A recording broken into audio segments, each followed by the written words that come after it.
반갑습니다. 돌집사TV입니다. 자, 오늘은 버스 운전 자격시험 2과목 보도록 하겠습니다. 마찬가지로 영상은 두 개로 나누어서 올라갈 거고요. 자, 교재에서 필요 없는 부분들, 잘 나오지 않는 부분들은 다 빼고 핵심만 요약해서 만든 것이니 이 영상만 보셔도 충분히 합격하실 수 있습니다. 자, 바로 보겠습니다. 자, 먼저 일단은 영상 시작하기 전에 어떻게 공부를 해야 되는지 좀 말씀드릴게요. 좀 중요합니다. 자, 먼저 이해하면서 공부하면 외울 필요가 없습니다. 자, 예를 들어서 어떤 말이냐. 자, 요런 내용들이 있어요. 요거는 4과목에 나온 내용인데, 자, 운전자가 해서는 안 될 행동이다. 자, 그럼 뭔가 거창하게 나올 것 같은데, 어떤 내용들이냐. 자, 지그재그로 운전한다. 다른 운행자와 싸우면 안 된다. 예측 운전, 예측 출발하면 안 된다. 뭐 추측 운전, 경치 감상하면서 운전하면 안 된다. 자, 이런 내용들이 나와요. 그래서 운전자가 해선 안 될 행동이라고 하면은 일반적으로 사람들이 떠올리는 그런 내용들이 나오게 된다. 자, 이런 문항들이 굉장히 많기 때문에 우리는 이런 것들은 최대한 배제하면서도, 그래서 특이하게 나온 친구들이 간혹 있어요. 그런 것들만 공부를 해주시면 되겠습니다. 자, 그러면 이 과목 바로 시작해 볼게요. 자, 먼저 일상 점검 확인입니다. 일상 점검이라는 것은 매일 확인하는 거기도 한데, 어떤 개념을 잡으시면 되냐? 즉시 확인이 가능한 것들을 생각을 떠올려 보시면 됩니다. 자, 첫 번째 엔진을 보면은, 자, 우리는 엔진 오일이랑 냉각수가 충분한지 바로바로 체크를 할 수가 있죠. 그리고 누수, 누유는 없는가? 자, 이런 것도 엔진을 보닛을 열어봤는데 젖어 있다던가 이런 식으로 봤을 때 기름이 새고 있나? 이렇게 체크를 해볼 수가 있겠죠.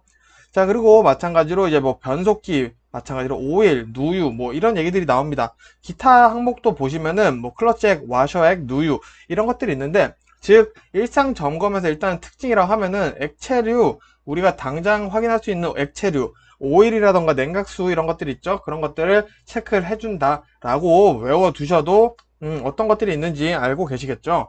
그리고 차의 외관 보시더라도 일단은 완충 스프링, 쇼바를 얘기하는 거죠. 쇼바에 손상 균열은 없는가 이런 거 눈으로 보게 되겠죠. 자, 기본적으로 즉 외관들은 눈으로 보면서 공기압 체크 이런 것들은 사실 우리가 뭐 매일 할 수는 없지만, 우리는 버스 공부를 하는 거기 때문에 버스 같은 경우에는 타이어 공기압은 매일매일 체크를 하고 운전을 시작을 해야겠죠.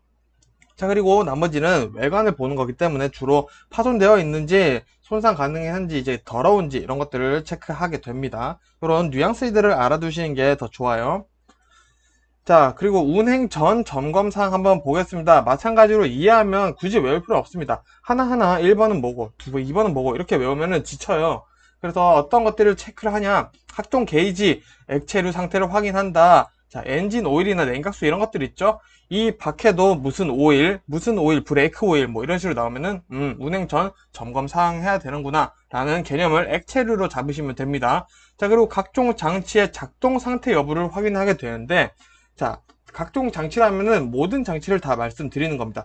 예를 들어서 계기판이 점등이 잘 되고 있는지, 그리고 각종 벨트들의 장력이 괜찮은지 이런 것들을 다 체크를 하게 된다는 겁니다. 그리고 아까 말씀드렸던 일상점검, 차의 외관을 보는 거 있었죠. 그 외관의 전등의 청결 상태나 작동 상태 여부를 확인하는데, 자, 안개등이 잘 들어오는지, 전조등이 잘 들어오는지, 후사경은 깨끗한지, 백미러는 깨끗한지, 그리고 볼트, 너트 등이 잘 조여있는지 이렇게 외관으로 볼 수 있는 것들을 확인한다 라고 이렇게 해서 개념만 잡아주시면 되겠습니다. 따로 외울 필요는 없겠죠.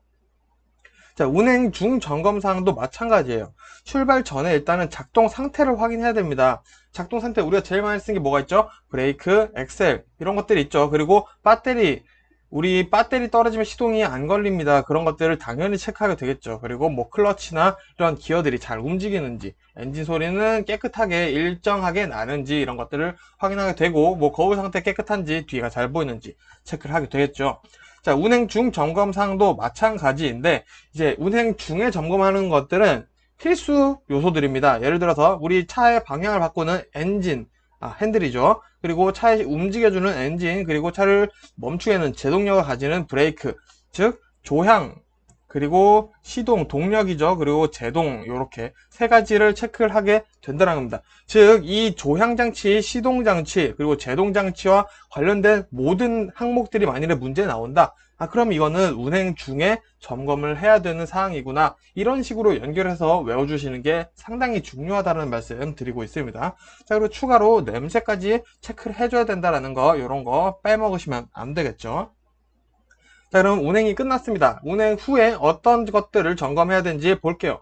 자, 일단은 운행 후의 점검사항은 운행 전 점검사항과 상당히 비슷해요. 왜? 운전이 끝났으니까, 어떤 것들을 사용했던 것들을 체크를 해보게 되겠죠. 그래서 운행 전 점검사항과 상당히 비슷합니다. 자, 한번 다시 이해를 해볼게요. 운행 전에 우리 액체류가 이상이 있는지 확인해 본다 그랬죠. 오일과 냉각수 이런 것들이 있었어요. 운행 후도 마찬가지고요. 첫째, 외관 상태를 봅니다. 내가 모르는 사이에 누가 와서 발로 차서 전조등을 깨지는 않았는지, 그리고 상태, 전조등이 잘 켜지는지 이런 체크 같이 하게 됩니다. 운행 전과 똑같죠?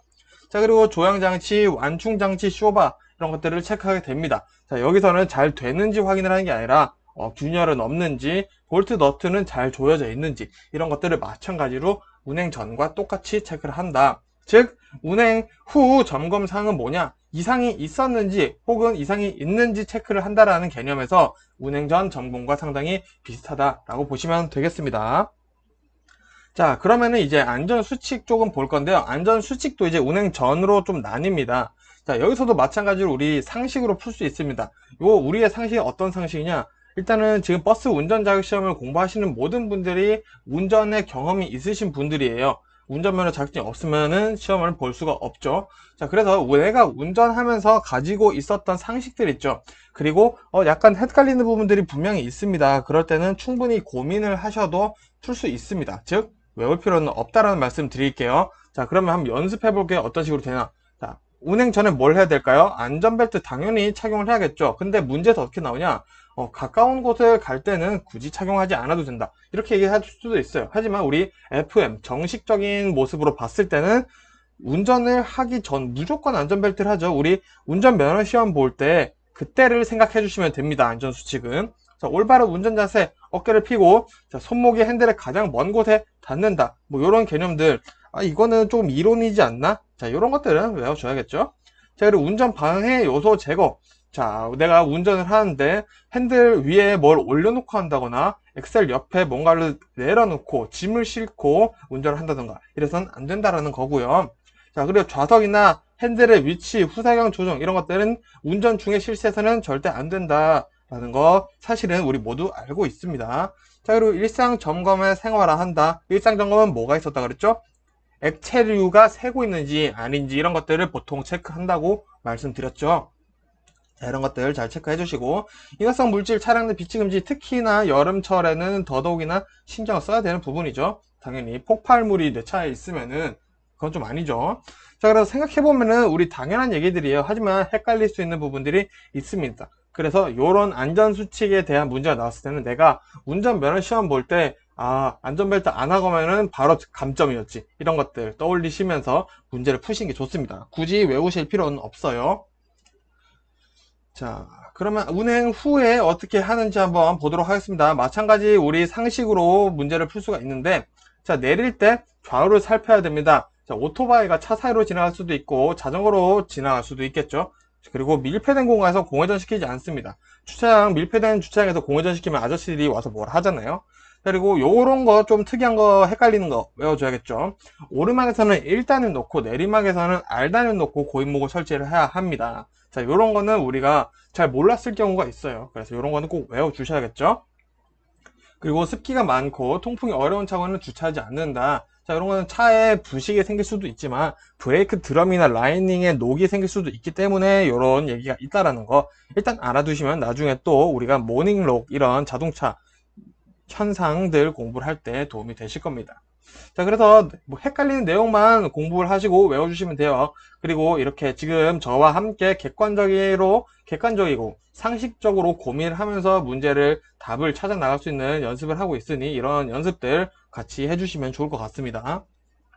자, 이제 이런 것들은 외워야 되는 거죠. 천연가스 형태별 어떤 내용들이 있는지 한번 보겠습니다. 자, LNG라는 거는 액화천연가스예요. 말 그대로 천연가스 기체죠. 기체를 액체화 만들어서 부피를 줄이고 효용성을 높인 게 LNG입니다. LNG. 자, 그리고 CNG 압축 천연가스인데, 자, 이거는 고압 압력 용기에 저장하기 위해서 기체 상태로 만든 거예요. 그래서 LNG는 액체, CNG는 기체. 이렇게 외워주시면 되겠습니다. 자, 그리고 우리가 아는 LPG 있죠? 자, 시험 문제에 이렇게 나옵니다. 천연가스가 아닌 것을 고르시오. LNG, CNG, LPG 하고 또 뭐 다른 가스 나올 수도 있겠죠. 자, 그때 보통 문제 LPG가 나오면은 요거는 정답이 될 수 있다 라는 거 알아두시면 됩니다. LPG는 왜 천연가스가 아니라 혼합가스입니다. 그러면 조금 계속해서 천연가스 자동차 점검 시 주의사항 볼게요. 자, 왜 버스 요즘 천연가스 많이 하죠? 그래서 시험 문제에 자주 나옵니다. 자, 천연가스 자동차 점검할 때 주의사항. 시동을 건 상태에서 냉각수나 가스 연료 라인 등의 호스를 졸거나 풀어서는 안 됩니다. 자, 굉장히 위험하죠. 이거는 우리가 말로만 봐도 벌써 위험해 보입니다. 그리고 두 번째, 교통사고나 화재가 발생했을 시 시동을 꺼야죠. 시동을 꺼야 됩니다. 왜? 가스가 연료기 때문에 폭발의 가능성이 높습니다. 그리고 메인 스위치와 비상 차단 스위치까지 끄고 대피를 합니다. 즉 정리해보면 교통사고나 화재가 났어요. 그러면은 시동 끄고 메인 스위치와 비상 차단 스위치를 끄고 대피를 한다라는 거 알아주시면 되고요. 자, 가스 주입구 도어가 열려 있으면 시동이 안 걸려요. 근데 이걸 모르고 왜 시동이 안 걸리지 하면서 다른 거를 고치는 경우도 많이 생기고, 시동이 근데 내가 도어를 좀 열어야겠어 해서 임의로 이제 배관이나 밸브 실린더 보호용 덮개를 제거를 했어요. 그러면은 당연히 시동이 안 걸리겠죠. 이런 거 주의해 주셔야 되고요. 이제 또 당연한 얘기들이 또 나머지는 이렇게 나옵니다. 폭발 위험이나 화재 발생 행동을 금지합니다. 뭐 근처에서 담배를 핀다거나 아니면 내가 근처에서 뭐 용접작용을 용접일을 할 일은 없겠지만 그런 것들 가스니까 위험하겠죠. 그리고 운전할 때 늘 냄새에 유의하며 가스가 지금 새고 있나 신경을 써야 된다라는 거까지 알아두시면 되겠습니다. 자, 그리고 ABS 자주 나옵니다. 요 ABS는 2과목에서만 나오는 게 아니라 3과목에서도 내용이 나와요. 즉 두 번이나 언급되었다는 것은 시험 문제에 나올 가능성이 상당히 높다는 거죠. 그래서 ABS 지금 공부하실 때 한 번에 확실히 이해하고 넘어가겠습니다. 자, 일단 ABS는 제동장치예요. 브레이크 장치라고 이해를 해주시면 됩니다. 근데 그 중에서도 ABS는 이게 우리가 급제동하거나 급브레이크를 밟았거나 미끄러운 도로에서 멈출 때 바퀴가 미끄러지지 않게 방지를 해주면서도 조향 성능을 유지시켜주는 역할을 한다는 겁니다. 자, 그래 이게 무슨 말이냐? 자, ABS가 내가 급제동을 딱 했어요. 그러면은 ABS 없는 차량 같은 경우는 그대로 미끄러집니다. 이렇게 쭉. 근데 ABS가 달려있는 차량 같은 경우에는 이렇게 미끄러지면서도 핸들이 움직여서 방향을 잡을 수가 있어요. 즉, 우리 브레이크 사고가 급제동해서 차량이 미끌릴 때는 미끌리는 방향으로 핸들을 틀어야 하잖아요. 자, 그런 것처럼 ABS는 이거를 가능하게 한다. 즉 3번 내용 보시면 급제동할 때 핸들 조향이 가능하다는 특징 가지고 있습니다. 자, 당연히 2번 보시면은 급제동할 때 브레이크 페달을 밟고 법수가 멈출 때까지 완전 정지할 때까지 움직임이 없을 때까지 밟고 있어야겠죠. 자, 하지만 ABS도 옆으로 미끄러지는 위험은 방지할 수 없다라는 특징까지 있습니다. 즉 ABS의 성능이 잘 발휘가 되려면 접지면 타이어가 땅과 최대한 많이 붙어있는 상태여야 역할 발휘를 할 수 있다는 겁니다. 이 말은 뭐냐? 자갈밭 등 울퉁불퉁하면 효과가 적다라는 거죠. 시험 문제 이렇게 나옵니다. 자, ABS에 대한 특징으로 틀린 것은 뭐 이제 맞는 내용 나오다가 ABS는 자갈밭이나 모래바닥 이런 데서 오히려 더 효과가 좋다라고 하면은 틀린 내용이 되겠죠. 왜? 접지면이 더 많아야 되는데 자갈밭은 울퉁불퉁하죠. 흙도 약간 미끄럽죠. 그래서 ABS가 당연히 역할을 더 발휘할 수가 없습니다. 시험 문제 이렇게 나온다라는 거 꼭 알아주세요. 자, 그러면 나머지 이제 짜잘짜잘한 내용들이 또 있습니다. 요거는 한 번에 그냥 이해를 하고 넘어가겠습니다. 자, 우리가 악천후, 눈이 오고 비가 많이 내려요. 그때 어떻게 주행해야 되죠? 차간거리. 자, 앞차와의 안전거리 유지를 당연히 해야겠죠. 그리고 그 말인 즉슨 제동거리를 확보하는 거 당연하죠. 그리고 우리 턴을 통과할 때 선글라스를 벗어야겠죠. 선글라스 쓰고 있으면 위험합니다. 그리고 라이트를 켜고 주행을 해야 되는 내용들. 그리고 암수능, 명수능 현상이 심합니다. 우리가 어두운 데 있다가 밝은 데 가면 눈이 너무 아파요. 근데 너무 밝은 데 있다가 또 어두운 데 가면 아무것도 안 보이죠. 자, 이런 것들 이제 암수능, 명수능 현상이라고 얘기를 하고요. 보통 터널 통과 후 급커브가 많기 때문에 이것도 주의해야 된다. 자, 우리가 다른 건 알고 있는데 급커브가 많은가? 생각해보니까 그러네 라는 것까지 아실 수가 있습니다. 자, 그리고 야간 운행할 때 당연히 차량 흐름 잘 파악해야 되고 지형 잘 생각해야겠죠. 자, 그리고 험한 도로 주행할 때도 마찬가지 제동거리 확보, 저단기어로 주행한다 이런 내용들이 있고요. 겨울 겨울철인데 오토가 있네요. 겨울철 운행할 때 차량은 눈을 제거하고 운동하고, 자, 후륜구동 자동차는 타이어 체인을 필수로 한다. 자, 즉 이런 것들이 지금 당연한 내용들입니다. 생각해보면 생각해보면 그렇지, 그렇게 하는 게 맞지 라고 되어 있기 때문에 이런 거는 한 번만 읽어보시면 되고요. 우리가 읽어보지 않고 내용 기억 안 난다 하더라도 지금 보시는 수험생 여러분들의 상식적인 생각으로만 해도 충분히 풀 수 있다는 거 알아두시면 절대 이런 문제 나왔을 때는 당황하실 필요가 없습니다. 자, 나머지 내용들도 이런 것들이 있어요. 전용차를 운행할 때 안전거리 거리 확보 핵심입니다. 이런 거 같은 경우는. 근데 어떤 경우에도 사실 똑같죠. 공사 구간에서도 공사 구간이니까 갓길이 없을 수 있어요. 고속도로의 경우는. 또 급커브 조심해야겠고요. 여기서 이런 거는 외워줘야겠죠. 시작 지점과 끝 지점이 공사 구간에서는 가장 위험하다. 왜? 사람들이 공사하는지 몰랐어. 안내 유도 요원이 없는 경우 꽃갈콘을 쳐버리는 경우들이 간혹 있겠죠. 자, 그리고 교량, 높은 다리 위를 통과할 때는 바람이 시게 붑니다. 그래서 조심하셔야 되고, 핸들 조작, 급제동 하시면 차가 이제 전도될 가능성도 있겠죠.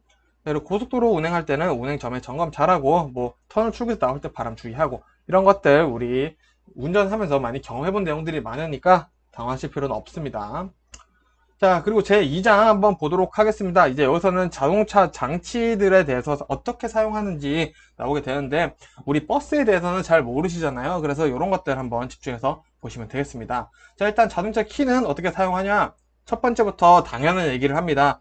차를 떠날 때 언제나 키를 뽑아 지참합니다. 자, 근데 이 내용이 요즘 부각되고 있어요. 최근에 이제 미성년자들이 버스에 꽂혀 있는 이제 차 키를 확인을 하고 버스를 몰고 가버린 상황들이 좀 발생을 하고 있습니다. 그래서 이런 거 신경 써서 문제 나올 수도 있어요. 이슈가 되고 있기 때문에. 자, 그리고 스타트 상태에서 온 상태로 돌아오지 않으면은 이제 스타터가 계속 작동되고 있어요. 이게 시동을 켜놓은 상태라고 인식을 하게 됩니다. 그래서 얘가 점점 열을 받아서 이런 것들이 화재 원인이 됩니다. 이런 실수 하시면 안 되고요. 어쨌든 온 상태로 늘 돌아와야 된다라는 개념만 잡아두시면 돼요. 자, 그리고 키를 차 안에 두고 어린이들만 차 내에 두지 않습니다. 당연하죠. 자, 그리고 연료 주입구의 개폐 방법을 보겠습니다. 자, 연료 주입구 캡은 시계 방향으로 닫습니다. 자, 그리고 연료에 압력이 가해져 있는 상태이기 때문에 요 주입구 개폐할 때 천천히 분리를 해야 돼요. 아니면은 연료가 팍 하고 튀어나올 수 있습니다. 자, 그리고 연료 주입 시 주변에 스파크나 화염, 불 이런 거 당연히 조심해야겠죠. 자, 그리고 안전벨트 사용 요령, 요거는 우리가 그냥 채우면 되는 거 아닌가 하는데 기준들이 조금 있어요. 요거 좀 알아둘게요. 시험에 나왔을 때 꽤 당황하실 수 있습니다. 자, 일단 어깨 벨트는 어깨 위와 가슴을 지나야 하고요. 허리 벨트는 골반 위를 지나서 엉덩이 부위를 지납니다. 그리고 안전벨트는 복부에 착용하는 것은 아니고요. 안전벨트가 꼬이면은 당연히 안 되겠죠. 즉, 이 위에 있는 세 가지 기준, 어깨 벨트는 어깨 위와 가슴을 지나고, 허리 벨트는 골반 위를 지나서 엉덩이 부위를 지난다. 이런 거. 그리고 안전벨트는 복부에 착용하면 안 된다. 교통사고 났을 때 복부에 충격이 가해져서 뇌출혈이 생길 수도 있기 때문이죠. 자, 그러면 계기판 한번 알아보겠습니다. 자동차와는 비슷합니다. 근데 조금 차이 나는 부분들이 있어요. 일단은 자, 속도계 당연히 속도와 시간당 주행 거리를 나타내는 거겠고요. 회전계 우리 RPM 나타내는 친구들이죠. 수온계 냉각수의 온도를 나타냅니다. 자, 그리고 우리 버스는 공기 브레이크 압력할 때 에어 브레이크를 사용하죠. 그래서 공기 압력계가 있어요. 브레이크 공기 탱크 내에 공기 압력을 알려주는 거고요. 전압계 우리 배터리의 충전, 방전 상태를 나타내주는 거. 자동차에도 있죠. 연료계도 마찬가지 이제 이런 연료에 얼마 남았는지 알려주게 됩니다. 자, 근데 여기서 연료계에서 포인트가 하나 있어요. 겨울 차량은 연료를 가득 유지해주는 게 좋습니다. 그럼 연비 안 좋아지지 않나요? 라고 우리가 생각을 하는데, 자, 기름이 가득 차 있으면 수분 침투가 방지되기 때문에 그만큼 수분이 들어갈 공간이 좁아지겠죠. 그래서 엔진을 위해서는 기름을 가득 채워주는 게 동절기에는 좋다. 요런 거 꼭 하나 알아두세요. 자, 그러면은 이제 또 자동차에 우리 버스에 있는 주요 경고등 한번 외워보도록 하겠습니다. 자, 우리 버스에는 브레이크 에어 브레이크를 사용한다고 했었죠. 자, 그래서 이렇게 생겼습니다. 브레이크 에어라고 영어로 써 있네요. 자, 그리고 배터리 충전 경고등 이렇게 생겼습니다. 자, 생긴 것만 보시면 돼요. 자, 그리고 배기 브레이크 표시등은 이렇게 생겼습니다. 가운데 줄이 쭉쭉쭉쭉 이렇게 4개가 들어가 있죠. 자, 그리고 제이크 브레이크 표시등, 자, 요렇게 생겼습니다. 요거는 그림을 보시면 되겠죠. 자, 엔진 정비 지시 등, 체크 엔진. 엔진을 체크하세요 라는 뜻이죠. 엔진 정비 지시 등이다 라는 거고요. 엔진 예열 작동 표시 등, 이렇게 코일 모양이 되어 있습니다. 코일. 이렇게 두 번 감아져 있죠. 이거는 엔진 예열 작동 중입니다 라고 얘기를 하고요. 예열이 완료되면 꺼지게 됩니다. 자, 그리고 냉각수 경고 등, 여기 워터라고 되어 있습니다. 물을 사용해서 보닛 안에 물을 넣는 경우는 우리 냉각수밖에 없어요. 자, 수온 경고 등, 오버히트, 너무 뜨겁다라는 뜻이죠. 오버 넘어섰어요. 히트, 내가 생각한 열의 기준이. 그래서 이게 딱 켜지면은, 냉각수가 너무 뜨겁다, 이렇게 보시면 되고요.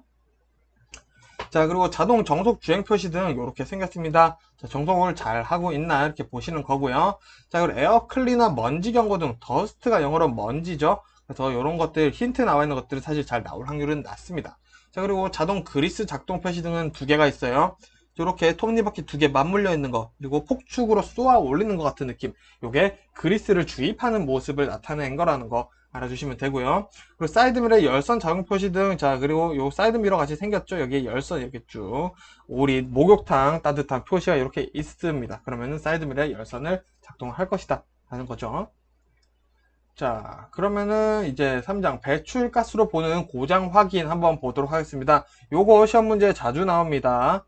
자, 무색이나 청색의 경우는 완전 연소되는 거예요, 가스가. 그래서 정상입니다. 자, 그럼 정상인 경우 일단은 알아두시고, 자, 나머지 색깔은 모두 비정상이라는 건데, 자, 검은색일 경우에는 일단은 불완전 연소가 됐어요. 그래서 첫 번째, 초크가 고장 났을 수도 있고요. 두 번째, 에어 클리너 엘리먼트 입구가 막혀 있을 수도 있어요. 그리고 연료 장치 등이 고장 나 있을 수가 있습니다. 요 세 가지 검은색인 경우 하나 외워두시고요. 백색인 경우에는 일단 다량의 엔진 오일이 실린더 위로 올라와서 연소를 한다는 겁니다. 자, 즉 요런 건 이해하실 필요가 없습니다. 그래서 백색은 뭐가 문제냐? 헤드 가스킷이 파손됐구나. 밸브의 오일 실, 밸브에 이제 오일이 새지 않게 막아주는 게 이제 실의 역할인데, 그게 노후가 돼서 오일이 새고 있는 겁니다. 자, 그리고 피스톤 링에 마모가 됐을 때 배출가스가 백색이다. 자, 요 색깔은 어떻게 되냐? 우리 배출구 있죠? 배출구에 A4 용지를 손으로 갖다 대고 한 몇 분 정도 있으면은 거기에 색깔이 나와요. 자, 그걸로 체크를 하게 됩니다. 자, 그래서 요 색깔 기준, 요거는 잠시 일시 정지하셨다가 한번 써서 꼭 외우고 넘어가세요. 자, 그리고 엔진 오버히트, 엔진이 너무 뜨거운 경우죠. 한번 알아보도록 하겠습니다. 자, 일단 엔진 오버히트가 일어나는 이유는 뭐냐? 당연히 냉각수가 부족했을 거고요. 두 번째로는 냉각수가 잘 순환하고 있지 않았기 때문입니다. 자, 그래서 이거는 우리가 어떻게 알아내냐? 자, 우리 수온계가 있어요. 수온계가 H가 히트죠. 뜨겁다. 히트, 열을 받고 있어요. 히트를 가리킬 경우 엔진 오버히트 일어날 가능성이 있다. 혹은 엔진 출력이 갑자기 떨어져서 노킹이 발생하는 거예요. 자, 여기서 노킹이란 무엇이냐? 자, 압축 공기와 연료의 혼합물이 비정상적으로 폭발을 하는 겁니다. 자, 그래서 비정상적으로 폭발하기 때문에 이게 뭔가 출력이 자기 마음대로예요. 그렇기 때문에 이런 노킹이 발생했다. 혹은 엔진 출력이 갑자기 떨어졌다, 수온계가 H를 가르쳤다 하면은 엔진 오버히트가 될 수 있다 라고 알아두시면 되고요. 엔진 오버히트가 만일에 발생됐다 그러면은 일단 어떻게 해야 되냐? 에어컨이나 히터는 일단 무조건 끕니다. 그리고 보닛을 말이 꼬였네요. 자, 보닛을 열어서 엔진을 시켜주시면 되고요. 아까 냉각수가 부족해서 발생한다고 했죠. 그리고 냉각수 잘 체크해 주시고요. 냉각수가 순환하지 않을 때도 엔진 오버히트가 생길 수 있다고 했어요. 그래서 라디에이터 호스까지 한번 체크를 해서 조치를 하도록 하겠습니다. 자, 그리고 이제 시동 모터에 대해서 한 번에 알아보도록 하겠습니다. 자, 시동 모터가 작동은 하는데 시동이 걸리지 않은 경우, 그리고 시동 모터가 작동을 안 하거나 느리게 회전하는 경우, 이 두 가지가 시험에 나옵니다. 자, 먼저 첫 번째 볼게요. 시동 모터가 작동은 하는데 시동이 안 걸려요. 자, 왜 그러냐? 연료가 없거나 예열이 불충분하거나 연료 필터가 막혀서 안 걸릴 수가 있어요. 자, 일단 요거는 시동이 걸리지 않을 때 대표적 원인이고요. 자, 어떻게 대처를 하냐? 당연히 연료가 없어서 그런 거면 채워주면 되겠죠. 예열이 불충분하면은 예열을 해주면 되겠죠. 연료 필터가 막혔으면 연료 필터를 교환해주면 되겠죠. 그래서 요 위에 세 가지를 외워주시면은 어떻게 대처를 하는지 당연히 따라오게 되어 있다 보시면 되고요. 자, 그럼 요번에는 시동 모터가 작동을 안 하거나 아예 느리게 회전할 때 어떻게 되는지 한번 볼게요. 자, 요런 경우는 일단 배터리의 문제입니다. 이제 배터리가 문제가 있거나 이 배터리와 연결되어 있는 접지 케이블이 너무 늘어져 있어 버리거나 아니면 엔진의 오일 점도가 너무 높은 거예요. 그러면 당연히 어떻게 대처를 할까요? 배터리를 충전하거나 교체를 하면 되겠죠. 자, 접지 케이블이 이완됐어요. 그럼 케이블을 교체하면 되겠죠. 엔진 오일 점도가 너무 높아서 발생했어요. 그러면은 적정한 점도의 오일로 교체를 해주면 되겠죠. 자, 즉 원인만 알아내면은 대처 방법은 따라온다라는 거. 그래서 두 개 따로 외우실 필요는 없겠죠. 자, 조향계통의 응급조치 볼게요. 조향장치라고 하면은 우리 방향, 차의 방향을 바꿔주는 거라고 말씀드렸어요.